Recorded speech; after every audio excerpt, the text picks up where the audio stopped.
Good afternoon, class. My name is Kendra Jajak, and today I'll be presenting on the topic An Introduction to Neutrino Oscillations. My institution is Midwestern State University. A brief outline of what the presentation will be about today. I will be focusing on the particle physics background, seeing that neutrino oscillations is a subcategory of particle physics. It's a field of study under it. Neutrino itself, the neutrino oscillation. And for neutrino oscillations, I will be focusing on the three types of flavors and the flavor changes that neutrino oscillations go through. The standard formalization. The standard formalization will basically talk about the math, the quantum mechanics, and any other related physics topics and characteristics about neutrino oscillations. I will do a brief overview of neutrino detectors, the types of detectors, and mainly focus on one type of method as to how we got neutrinos. And finally, I will close up with neutrinos in the universe, neutrinos in matter, what are neutrinos, how they help us, and where are they. So let's dive in. The history of particle physics. Historically, particle physics was developed from the theory of neutrinos play an integral part come directly from the groundwork laid out by the fathers of quantum physics. As we all know, the fathers of quantum physics are Planck, Heisenberg, Einstein, and Schrödinger, from which we all got relatively good things about quantum physics, and we still use it to this day. Many of the subatomic particles that would eventually form the standard model were already being discovered in the accelerators by the mid-1960s. The interest in them grew from how it was learned through the intersection of physics and astronomy, but subatomic particles were crucial to the understanding of the formation of the universe. This picture right here basically shows what the standard model of the elementary particles look like. So as you can see, we have the very famous one, like the Higgs, for example. We have our leptons, our quarks on this side, our gauge bosons, and scalar bosons.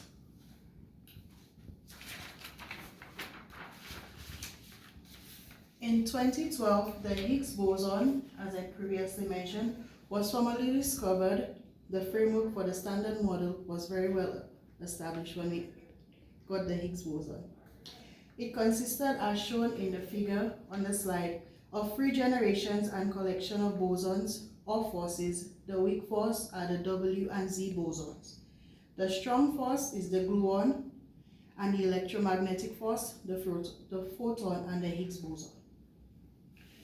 This category of particles in the model are the quarks, the particles found to compose neutrons and protons.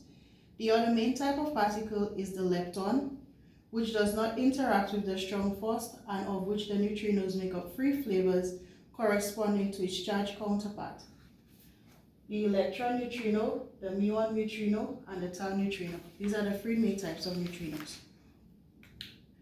Moving on, we take a look at the neutrino.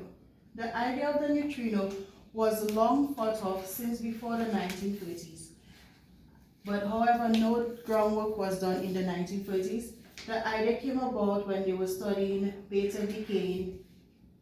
It was discovered that a characteristic of what are called two-body decays, a single nucleus decays into two products, was that the energy of the electron, assuming it to be one of the products under the conservation of energy, which was found to be.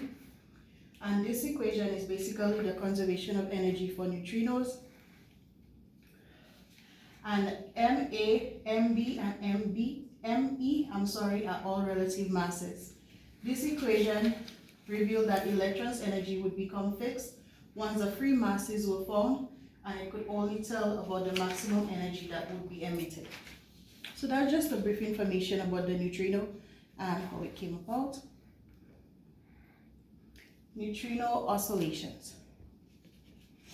Important discovery was in 1998. Like we previously mentioned, neutrinos were discovered in late to mid 1930s. However, the process of neutrino oscillations did not come about until 1998. Neutrino oscillation can be defined as a quantum mechanical phenomenon whereby a neutrino created with a specific lepton flavor, i.e. the electron, muon, or tau neutrino, can later be measured to have a different flavor.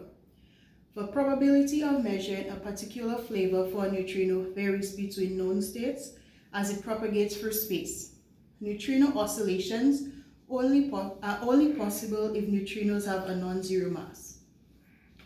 In the past, people have thought of that neutrinos have a zero mass because it's a massless fermion. However, it's said that the mass is so small that it's trivial to record. Neutrino oscillations and flavor change, In the framework of all electric theory formulated by Glasgow, Weinberg, and Salam, lepton flavor conserved and neutrinos are massless. As a result, a neutrino flavor electron, tau or muon, created in a charge current, Cc, weak interactions in association with a charged lepton flavor, alpha, will maintain its flavor. That means there will be no change. Various observations has, however, shown that the flavor of neutrinos change upon propagation of long distances. So the further away the neutrinos are, the more likely for their flavors to change. Historically, solar neutrino anomaly, the deficit of the solar neutrino flux relative to the standard solar model predictions, and atmospheric neutrino anomaly, derivation of the ratio of muon neutrino flux to the electron neutrino flux from 2 for the atmospheric neutrinos that cross the Earth before reaching the detector, were to maintain observations that showed that the lepton flavor was violated in nature. So basically what that is, that when neutrinos try to change via flux, they violated the CP violation known as man-made to nature violation. This conclusion was further confirmed by observation of flavor violation of man-made neutrinos after the propagation sizable distances in various reactors, that is nuclear reactors, and long baseline experiments. The established paradigm for flavor violation, which impressively explains all the anomalies, is the free neutrino mass and mixing scheme. According to this scheme, each neutrino flavor is a mixture of different mass eigenstates. As neutrinos propagate, each component mass eigenstate acquires a different phase, so neutrino or different flavor will convert to a mixture of different flavors. Hence, lepton violation takes place. Within this scheme, the probability of conversion to as well in a vacuum or in matter which constantly density has oscillatory dependence on time or equivalently on the distance traveled by neutrinos.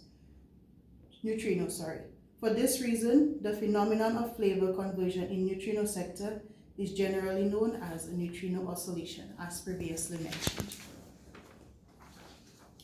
And as you can see through the diagram, it's basically the neutrinos as they go relative to like the speed of light, and the faster they go on the Ferris wheel, there's a possibility that they could change their flavors. Standard formalism. As you could see, originally neutrinos were thought to be massless, like previously mentioned, as they are difficult to detect. However, with the advent of the discovery of neutrino oscillations, the subject of the 2015 Nobel Prize, they have since been proven to have mass. The mass is so small that it still remains mass. They say that it's massless, but there is some mass to it. This is an example of the PMNS matrix. The PMNS matrix is how we relate linear algebra and quantum mechanics in neutrino oscillations. I'll go through and explain what set of matrix brackets represents. The mixing angles theta I and j are defined to be in the 0 and pi/2 range, while the phase delta can vary in 0 and pi/2 range. In this way, the whole physical parameter space is covered.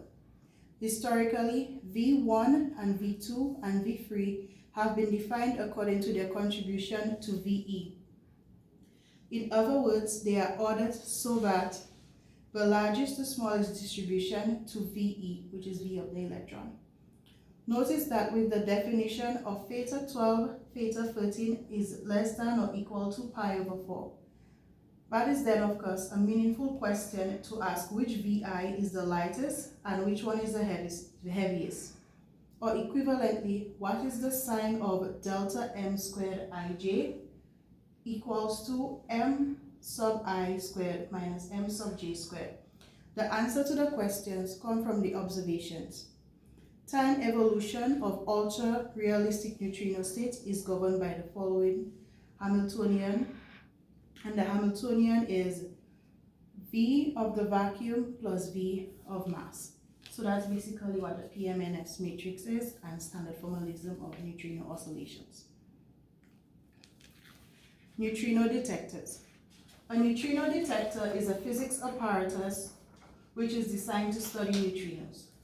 Neutrinos only weakly interact with particles of matter. Neutrino detectors must be very large to detect a significant number of neutrinos. Neutrino detectors are often built underground to isolate the detector from cosmic rays and background radiation, which could be, it's isolated because you don't want to have a false detection, because those, like cosmic rays and background radiation, can't trip off a detector. Types of detectors include, but are not limited to, radio and recoil detectors and scintillators.